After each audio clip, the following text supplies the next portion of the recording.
Ampuliriza omulungi, nkwaniriza mu katabo kaffe Bwali Butamanya. Ekituufu kyo akuddira mu mboozi tagiwoomya, era awo nange we njagadde okusimbuliza ne maate kuzzaayo mu ebyo bye twalabako mu ssuula yaffe eyayita, naye nga nkakasiza ddala nti naawe empisa ya ddadi ne mami bikyakuli mu mutwe. Okwo kw'ogatta engeri gye baatukwatako ennyo okubeera nga batuyigiriza empisa n'ennono ebyali eby'omu kitundu kyaffe mu biseera ebyo, era ne tubeera nga mu maka omwo twali basanyufu nnyo, ffe abaana abana, olwo nno nga nze mulenzi n'abawala abaali banzirako 3. Nkwaniriza mu ssuula yaffe ey'okusatu, natya omusambwa ne nkamala. Tolaba nga kirungi ate ekibi ng'okuzaalibwa omulenzi omu mu luggya ate nga gw'osooseemu. Ebirungi byonna ebisaanira abaana abalenzi biba bibyomu, naye ate n'ebisobi byonna ebikolebwa batoobo abakulu babisiba ku ggwe nga bagamba nti ggwe obalagirira okubikola. Batoobo bwe basobya n'obakuba, abakulu ate bakuyita wa lugono, bayinza n'okkukuba. Dadi ne mami bye bankolera era nange bye nakola nga sinnaweza myaka 6 sibimanyi, okuggyako bo bennyini bye bantegeeza nga nkuze era n'ebyantegeezebwa abantu abalala. Baŋŋamba nti mu buto nali mulalu nnyo, nga buli kiseera mbula ne bannoonya nga tebandaba. Bansiba n'endege ku magulu ezaabayambanga okumanya gye ndaze. Bampaatiikako erinnya erya muwaguza olw'okwagala okubuuka emmere nga balya. Bwe nakulamu ne ntama okuzannyanga ne bannyinaze, kubanga bwe nabakoonangako nga bampawaabira nti, "Yakobo atukubye." Okubasindikako obusindisi nakwo baakuyitanga kubakuba, naddala Fulo eyali omutono ng'ensiri ate ng'alwalalwala nnyo. Emirundi egisinga obungi nazannyanga nzekka. Omuzannyo gwe nasenganga okwagala gwe gw'okuzimbazimba obuyumba. Obuyumba bwange Daddi ne Mami baabwagalanga nnyo nga tebayinza kubuŋŋaana oba okubumenyawo. Abawala bo baasenganga kwagala kuzaala baana. Baasalanga emiziŋŋoonyo oba emiteteme ne bagisiba obuwero bw'engoye, mbu ng'olwo bazadde abaana. Abaana baabwe baabasanga mu buliri bwabwe, mu luggya, mu kiyungu, leero buli wantu. Kyokka Mami ne Daddi tebaabasuulanga ne bwe baabasanganga mu ntebe.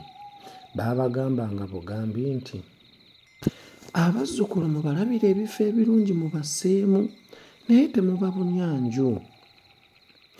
Daddi era ne Mami baayagalanga nnyo twege emirimu gy'omu maka gyonna. Twayeranga ennyumba ne twoza essowaani n'ebikopo.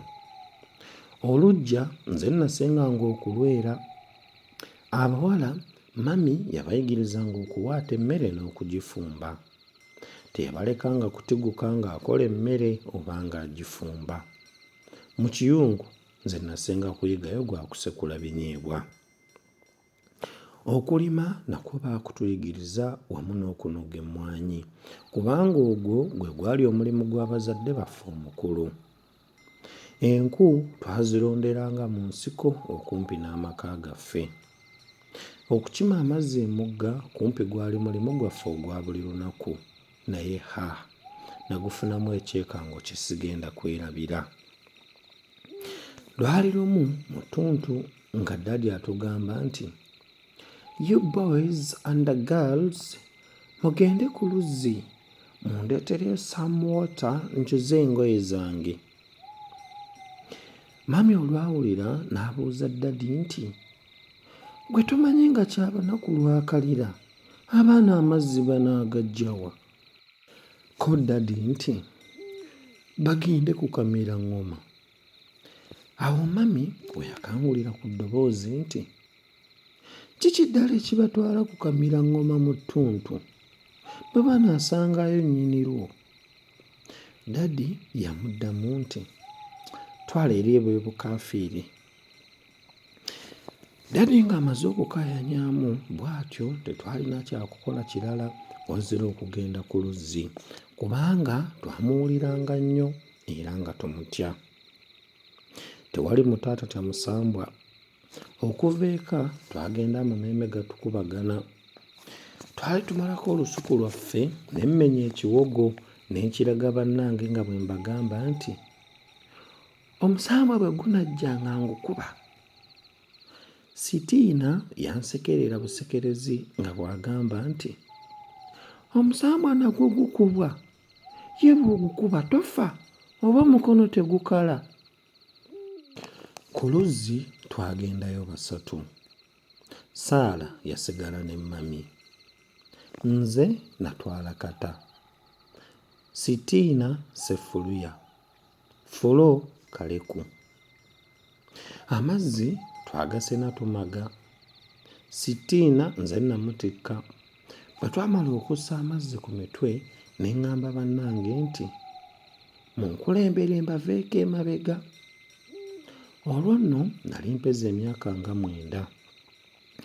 Twali twakakuba oluzzi amabega ne tuwulira eddoboozi mu kibira okumpi n'oluzzi nga ligamba nti ŋŋooŋŋo ŋŋooŋŋo, ate nga n'eddala ligamba nti ngoo ngoo ngoo.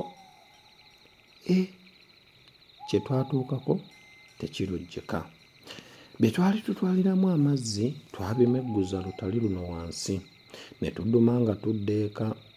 Ekiwogo ekyali eky'okukuba omusambwa gye kyagwa saamanyaayo.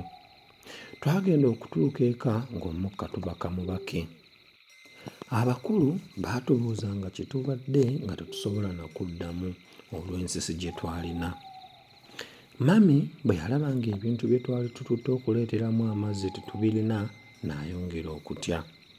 Kyeyava agamba Dadi nti olabye abaana b'obasudde ku musambwa gw'omukamira ngoma. Dadi teyaddamu mami, teyalwa n'akwata ekkubo erigenda ku kamira ngoma nga ne mami amugoberera.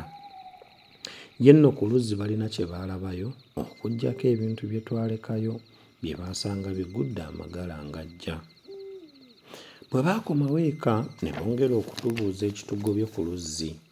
Nze kwe kugamba nti twawulidde nannyini luzzi ng'agamba nti ŋŋaaŋa, ate nga waliwo ekimuddamu nti ngoo ngoo. Kye twavudde tutya nga tulowooza nti nannyini luzzi tayagala tusene mazzi ge mu ttuntu. Awo Dadi bwe yagambira mami nti abakazi mukola bubi nnyo okuyigiriza abaana okutya ebitaliimu nga bakyali bato. Kale ezo tebawulidde ŋŋaaŋa n'ebikere nga bye bikaabira mu kibira? Mami yamuddamu nti naawe owakana nnyo, gulowooza abaali balabye ku musambwa gw'omukamira ngoma batono. Kanneme na kukwogerako tegumpulira. Okuva ku lunaku olwo tetwaddayo kukima mazzi ku kamira ngoma nga tetulina bakulu. Bwe nakula ne mmanya ng'okutya okuyitiridde kukola bubi abato era n'abakulu. Ampuliriza obulungi, bwe tutyo ne tubeera nga essuula yaffe ey'okusatu wamma tugikubye enkoona. Nzikiriza we tujja okusimbuliza mu ssuula yaffe ey'okuna tulabe biki ebyaddirira. Akuume atakumira mpeera.